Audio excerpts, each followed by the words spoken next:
I don't buy every conspiracy theory out there. In fact, you might say I'm a curious skeptic, but there is just enough evidence to consider the possibility that the powers that be are manipulating us like so many pawns on a chessboard. That's why we hear the theories out on Jim Harold's Conspiracy Corner. Welcome to the Conspiracy Corner. So glad to be with you once again. Now, we've done so many books on this general subject, you might call this the JFK Conspiracy Corner, because frankly, it interests me more than any other conspiracy, because personally, and I put my bias right out there, I do not believe the official explanation of the Warren Commission. That's just it. I don't believe it. Now, could I be wrong? Absolutely, but I don't buy it. And we have an author who's been on our programs before, who has done a book on a particular aspect that I've never heard of, and I've read a lot of the stuff on this, so I'm really interested in it. The book is called Caught in the Crossfire, Kerry Thornley, Oswald, and the Garrison Investigation, and our guest today is Adam Gorightly. And Adam has been a guest on our programs before. I believe we did something back in 2012 on Happy Trails to High Strangeness, one of his books, and so glad to have him on the program again. He is best known for his book on the Manson family, The Shadow over Santa Susana, Black Magic, Mind Control, and the Manson Family Mythos. Adam has appeared as guest on numerous radio shows as Coast to Coast AM with Ian Punnett and Ground Zero with Clyde Lewis. TV appearances include the History Channel's documentary, The Manson Murders. Adam, welcome to the program today. Thanks for having me on, Jim. Now, I've read a good deal of stuff on this assassination. I've never come across the name of Kerry Thornley. Who was Kerry Thornley? Oh, boy. Here we go. Broad question. Yeah, well, he has a few claims to fame. Let's start in 1958 in a bowling alley in Whittier, California. He and a friend of his by the name of Greg Hill started, or they witnessed a vision or whatever, which led to the creation or the discovery, however you want to look at it, of a spoof religion called Discordianism, which you can find out a lot more if you just Googled it, for people who are not familiar with Discordianism. So that happened in 1958. We'll leave that on the back burner for right now. In 1959, Thornley joined the Marines. He'd actually, in high school, he had been a Marine Corps reservist. So to fulfill his active duty, he joined the Marines. Part of his motivation was, I think he had a sense that Vietnam was brewing, so he wanted to get his service time out of the way. And he was also a budding writer, so he wanted to experience the world, and that was the quickest way for him to do it, is to join the Marines and perhaps do a little traveling, which he did. So in his basic training in Southern California at El Toro Marine Base, this is 1959, he met none other than Lee Harvey Oswald. And this was over like a 3-month period, and they became, you wouldn't call them close friends, but they were acquaintances. And Thornley, he was a very, he was an intellectual type, always willing to engage in conversations about politics and philosophy and religion. So he became attracted to this Oswald guy because Oswald was willing to talk about Marxism and some other stuff that your average Marine didn't really want to get into. So anyway, he knew him during that period. Then after that 3-month stay in Southern California at El Toro, he got shipped over to Atsugi Air Base in Japan, where Oswald had previously been stationed. And so during that time, Thornley started working on a book called The Idle Warriors, which was based a story about being a Marine in the military during the Cold War period. And he based the main character, named Johnny Shelburne, was kind of a composite based on Thornley himself and other Marines he had known, as well as Lee Harvey Oswald. After he got over to Atsugi, Japan, he caught wind that Oswald had defected, and at that point, Thornley thought, hey, I'm going to base the main character now entirely on Oswald. So that's the first curiosity about Thornley. He was writing a book about Lee Harvey Oswald 3 years before the Kennedy assassination. So, jumping forward a little bit, Kerry did his thing in the Marines, then he ended up in New Orleans in 1961. In fact, he and his buddy Greg Hill, who he'd formed Discordianism with, both went to New Orleans. Once again, they were tired of Southern California and they wanted to experience colorful people and experiences, and so they went to New Orleans. And Thornley was writing several novels at that time, and one was called The Color Wheel, about colorful characters in New Orleans. So he sought these people out, and a couple of them went by the name of Gary Kirsten and Slim Brooks. And they basically, these two guys were kind of shadowy characters, claimed to have connections with the mob or perhaps intelligence connections, these type of things. And at one point, Kerry engaged in what he considered a theoretical discussion, albeit a bit morbid, about how to kill a president, and in particular JFK. And at the time, Thornley, this figured this is kind of a theoretical exercise, but later these conversations would come back to haunt him. Now, jump forward a few years. That was the early 60s, 61, 62. He met these guys.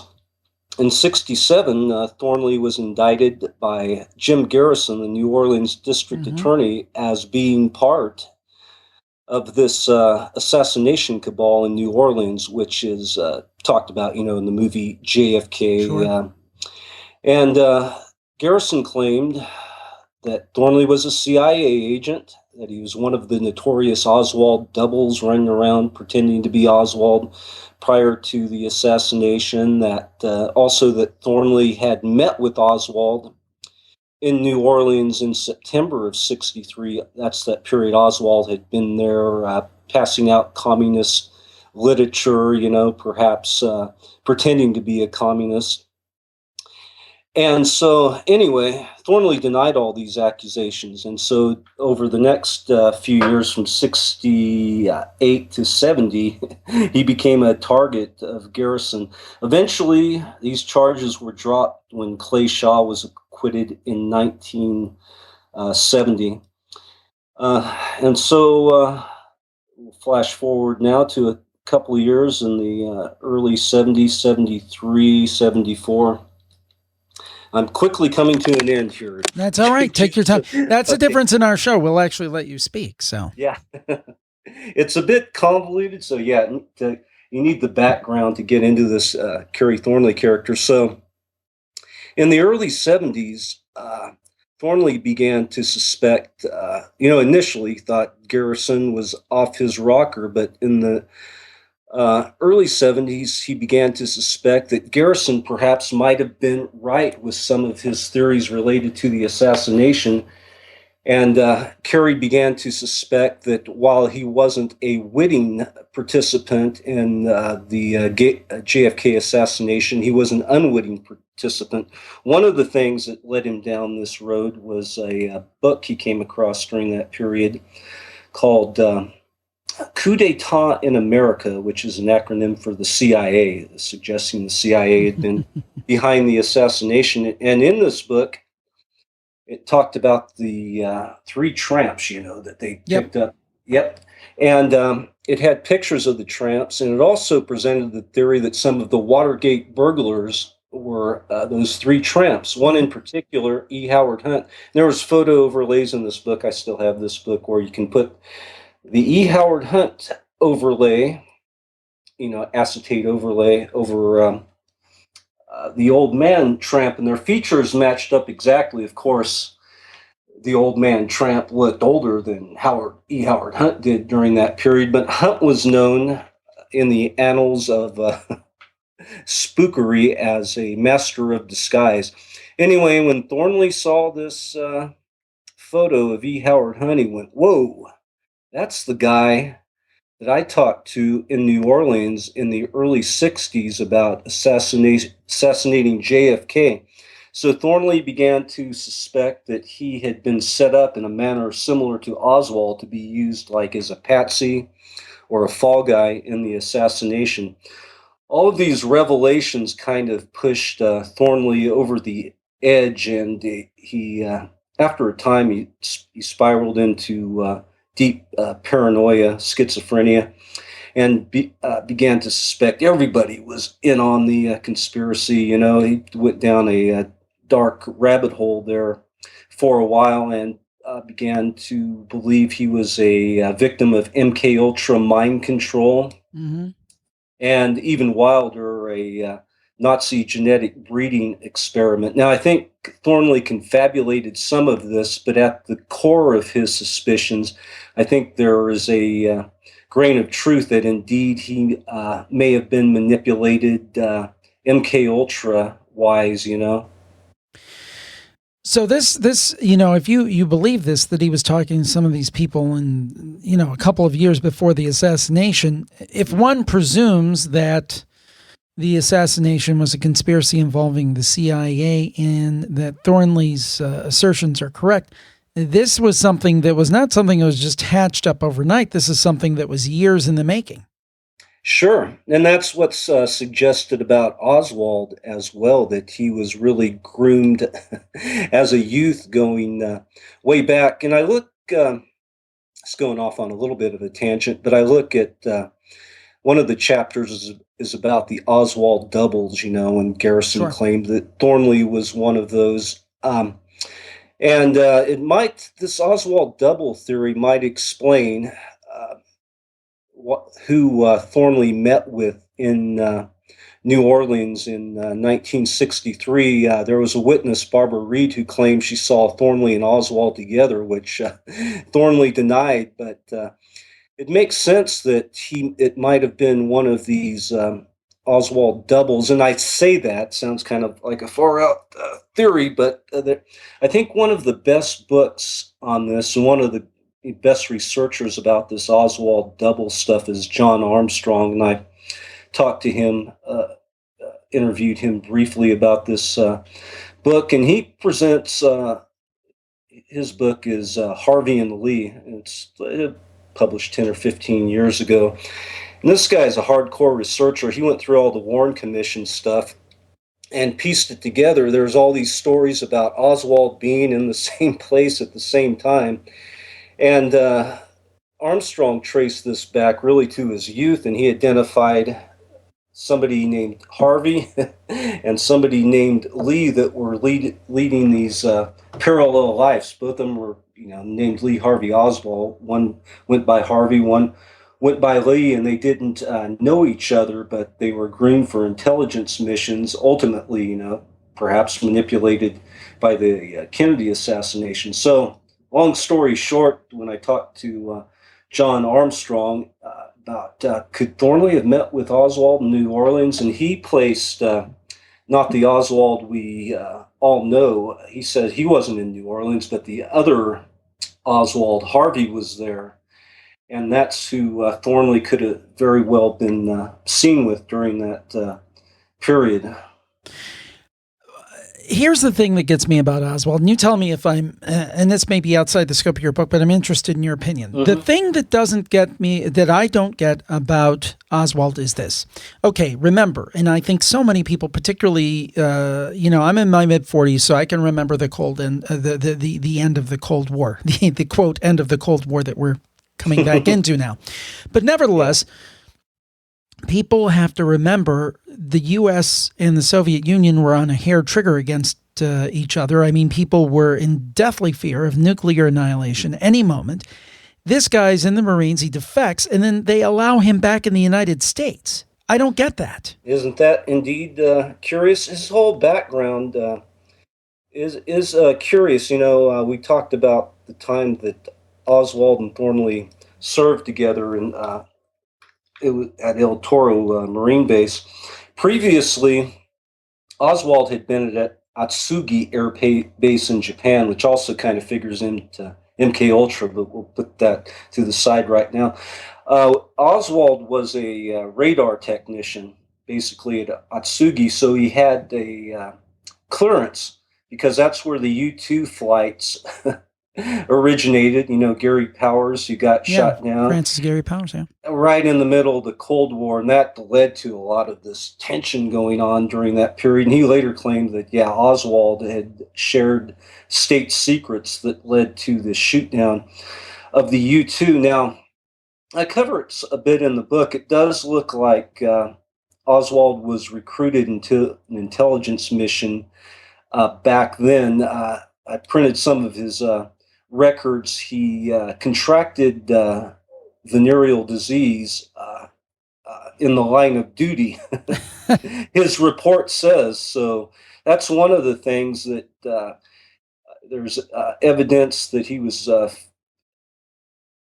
He used to go to a bar called I forget the exact name. So many little details, and he met. There's different. He felt prostitutes and people, B girls who worked at these bars that he fed disinformation to. That was one of his early mission. It appears at this time. Then all of a sudden, he is shipped back to the U.S.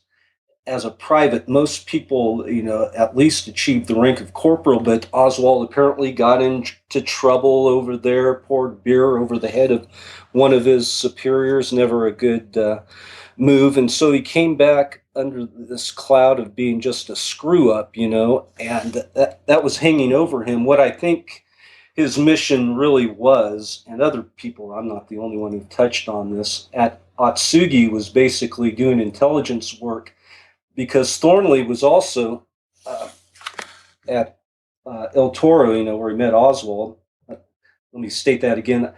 Oswald was shipped back to El Toro in the States, and so he's doing intelligence work, mainly monitoring other people in his squadron, such as Kerry Thornley, which was this crazy character who would talk about anything, basically to check on these different people in the outfit, because Thornley was going into the same type of work as Oswald, as a radar technician. So I think Oswald was kind of filling that role during the period he was in the Marines, groomed as an intelligence agent. And then, yeah, of course, he defects and somehow is...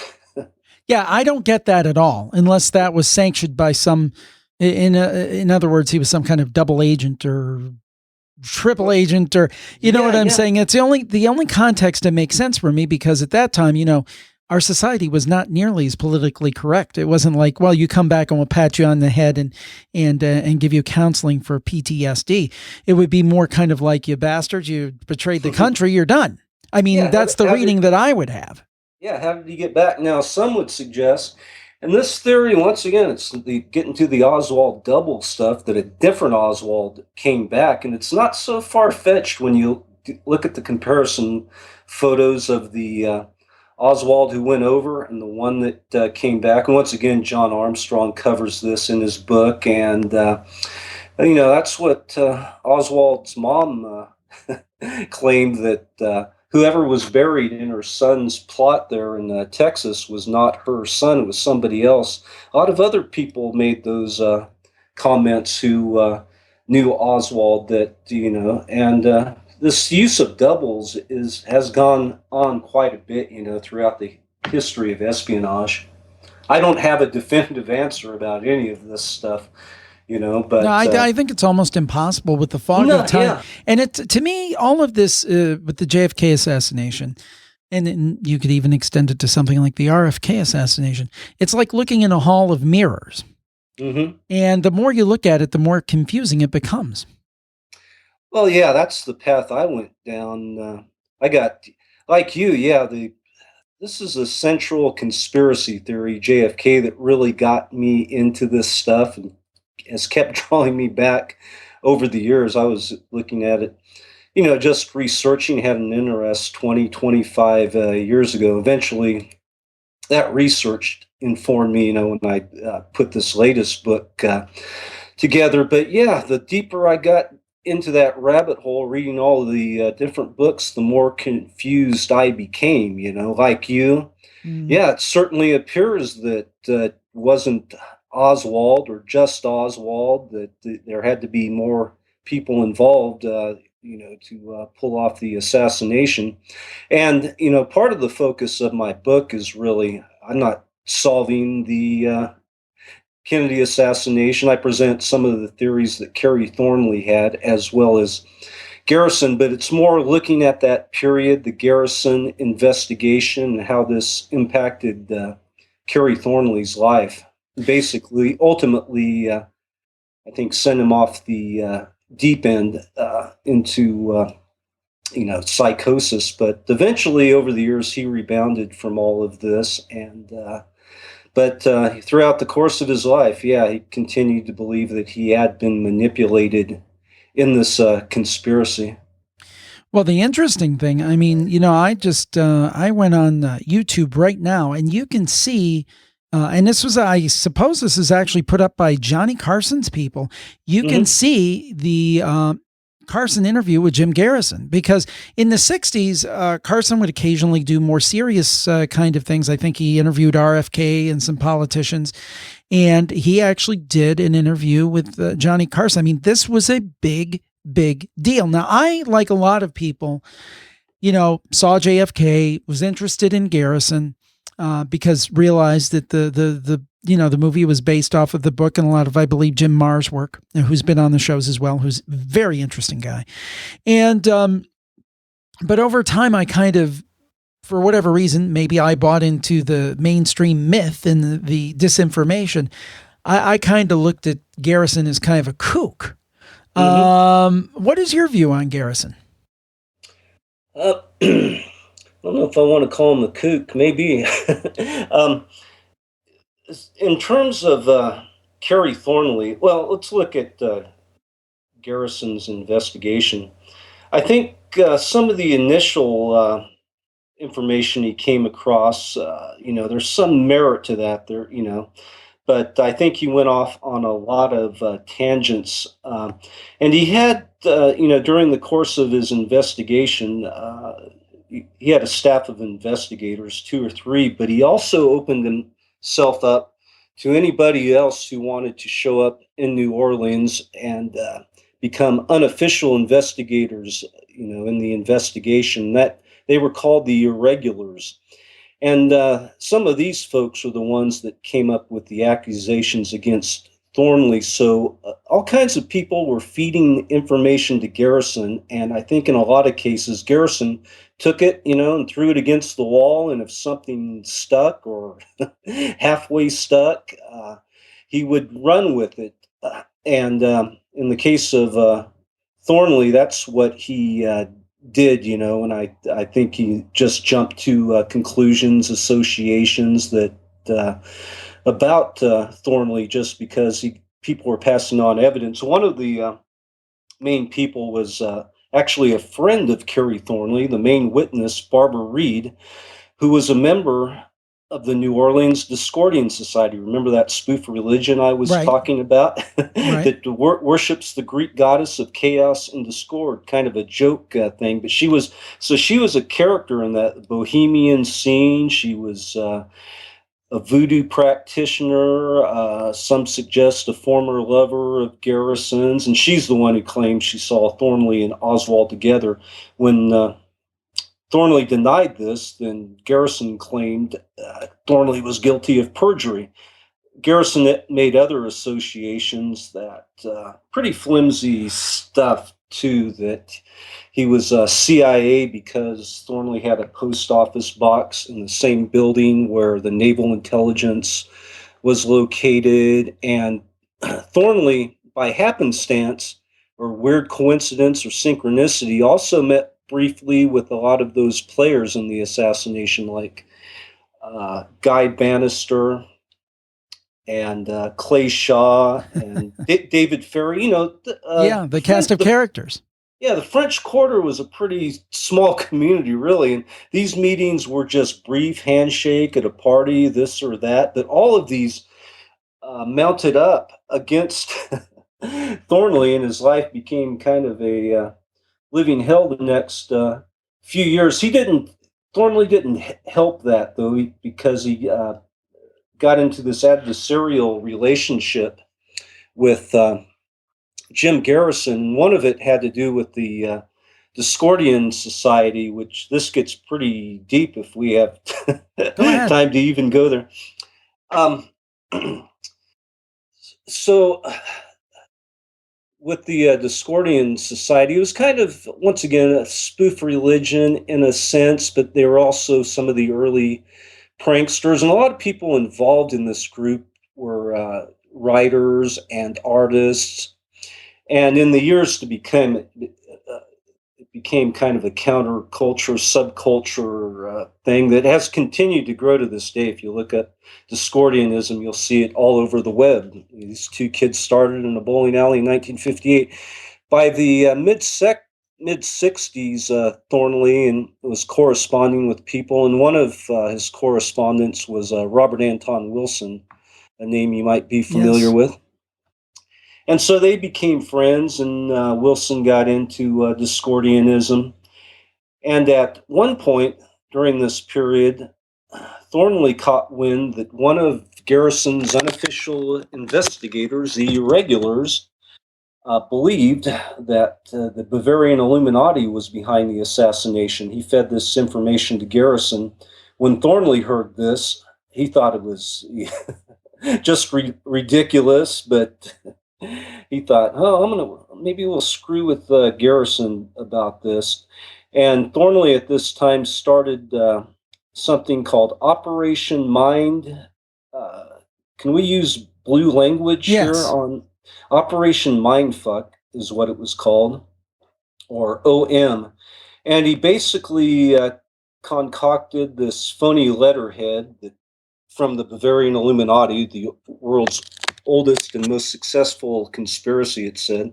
And I reproduce these in some of my books I'll mention later. But and Wilson got involved in this. So they were messing with Garrison, using their Discordian names. Thornley was Lord Omar Khayyam Ravenhurst. Wilson was Mordecai the Foul. All the Discordians had these Discordian names, and basically sending these letters to Garrison and different investigators saying, yeah, we are part of the Illuminati, but we didn't kill JFK. We're here to illuminate you, those type of things. So all of this is going on, and at one point, Garrison seriously began to believe that this Discordian Society was some type of CIA front involved in the JFK assassination. I get into all of this craziness in the book.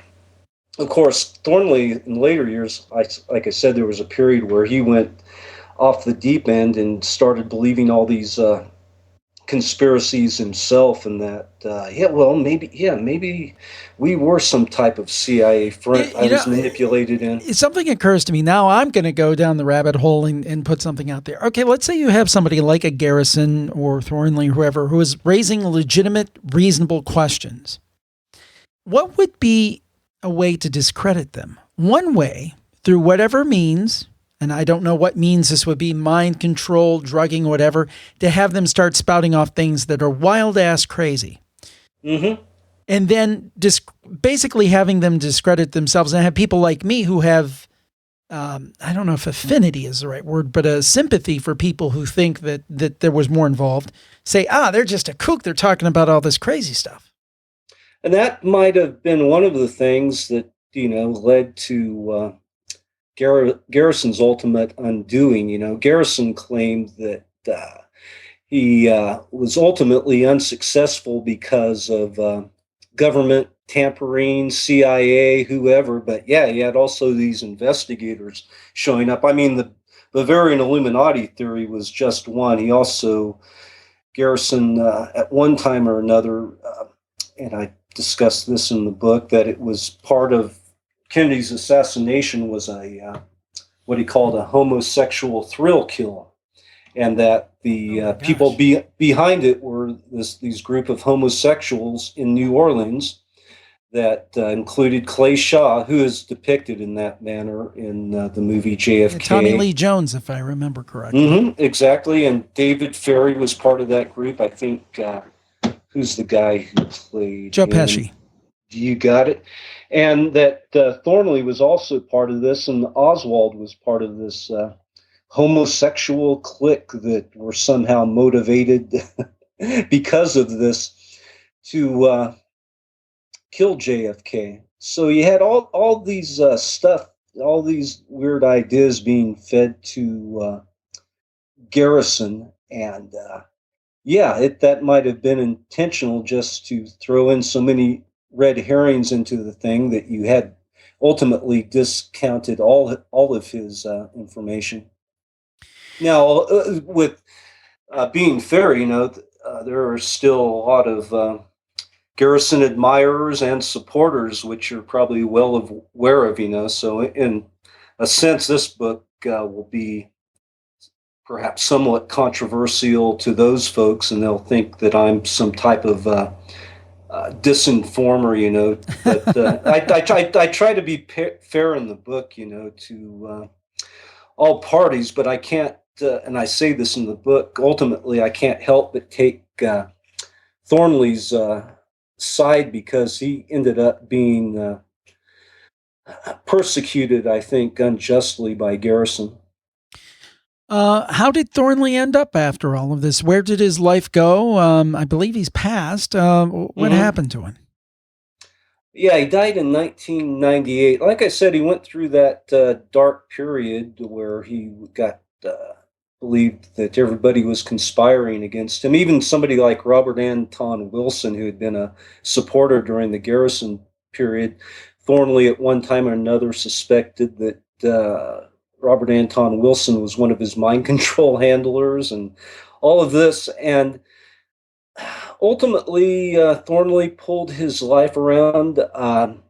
He got on meds at some point, and you can hear interviews with him throughout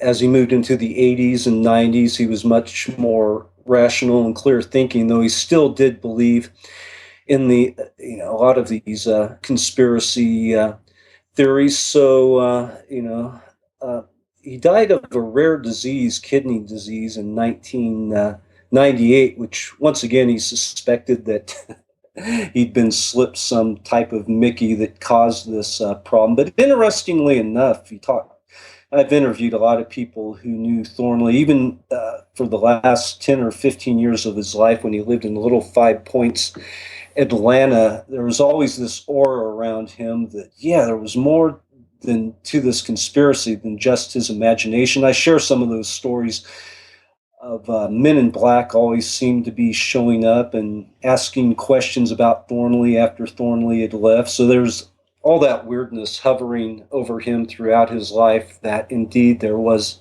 something more to his theories about the JFK assassination than just the ramblings of somebody who took too much acid, that there really was something there at the core of it.